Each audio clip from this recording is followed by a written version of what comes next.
There's a kind of story you hear sometimes. You wonder why people have such kind of hearts. Anyway, my name is Sonia Kemefo. There's a story I heard some time ago and I want to share it with you, so you'll be very vigilant when it comes to your bank account. Okay, a man was visited by a supposed customer in his shop. He's selling building materials. So a supposed customer, you will understand why I call it a supposed customer as my story goes on. So a supposed customer came to buy some building materials. So they were sorting out the building materials that he came to buy. At the end of the day, they calculated and the total cost was around 15 million. So the man now said somebody will transfer the 15 million to you. So maybe he made a call or whatever, and 15 million was transferred to the account of the man that has the shop, the owner of the shop. So 15 million was transferred to his account. It is now time maybe to go to the warehouse and deliver the goods. So after the payment was already made into the account of the owner of the shop, the buyer suddenly said, no, we are not buying again. Somebody just supplied exactly what I came to buy from your shop. So you know that kind of a situation where the buyer will pretend like there's somebody we met before you to supply all of these things, but suddenly the number wasn't going again. So we were not sure whether he's still supplying or not. That's why I came to your shop. But just now, I just received the call that he has finally supplied. So no need of buying from you again. So you have to give me the money back and I will go home and use it to pay the supplier. So the owner of the shop now said, no problem, I'm going to forward your money back to you on one condition, that I'm going to send it back to the exact account that forwarded the money to me. So the guy that came to buy, that is the supposed customer, now said, no, you are sending it to me. I'm going to give you a different account number, which is my own, and you will send it to me. You are not sending it back to the account that forwarded it to you. So the guy, the owner of the shop, now said, no, I must send it back to the same account that forwarded the money to me. So that's where they started having issues. And then when the customer, the supposed customer, discovered that the guy has refused to send him the money, insisting that if I have to give you a refund, it has to be directly to the account that forwarded the money to me. He now left in anger and said, I'm going to leave, but if I'm coming back, you will not like my reaction. If I'm coming back here, you will see what I will do to you. That kind of threat. And then he left.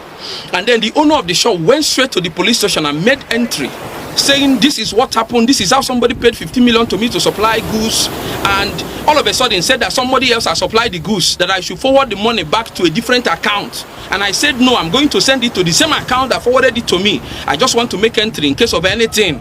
Then the man left, went back to his shop and was waiting for the guy that said, if I'm coming back, you are going to see what I will do to you. You don't want to give me my money. I forgot to tell you that the customer, the supposed customer, said to the man, okay, when they were having issues about where to send the money, he now said to the man, okay, take 2 million out of the money and send me the remaining 13 million. So the owner of the shop said, no, it's not about taking 2 million out of the money to myself and refunding 13 to you. No, I will refund the entire money, just that I'm going to refund it to the exact account that forwarded the money to me. The moment you approve of this, I will do that. That is what I want to do. It's not about giving me 2 million out of the money.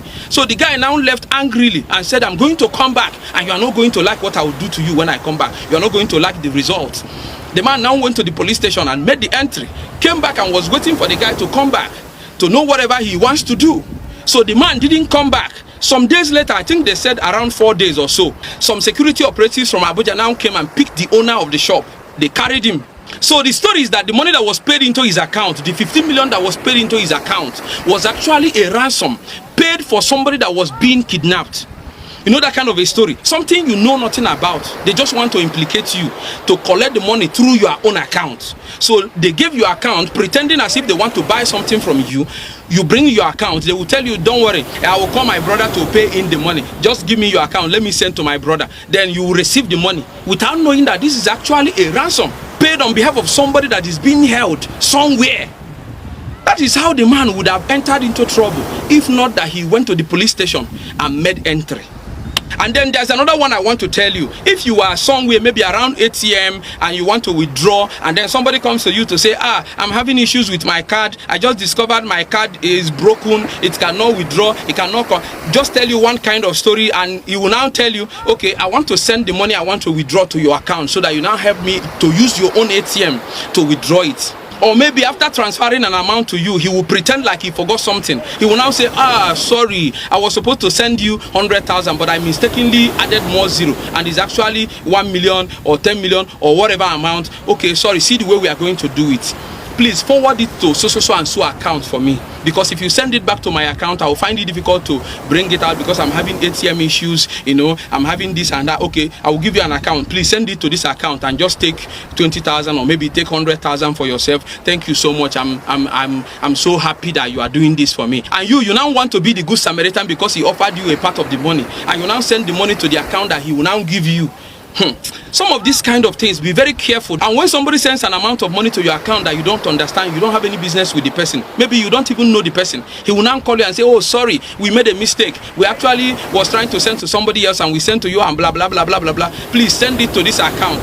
Be very careful. When such a thing happens, try to report to the appropriate authority, because you don't know where the money is coming from and what happened. If you see any amount of money in your bank account that you don't understand why this money should come to your account, you don't know what is happening, you don't know who is sending, or maybe you know the person that sent it, but the whole story is not making sense to you, please immediately report to the appropriate authorities for your own good, so that you don't go to jail over something you know nothing about.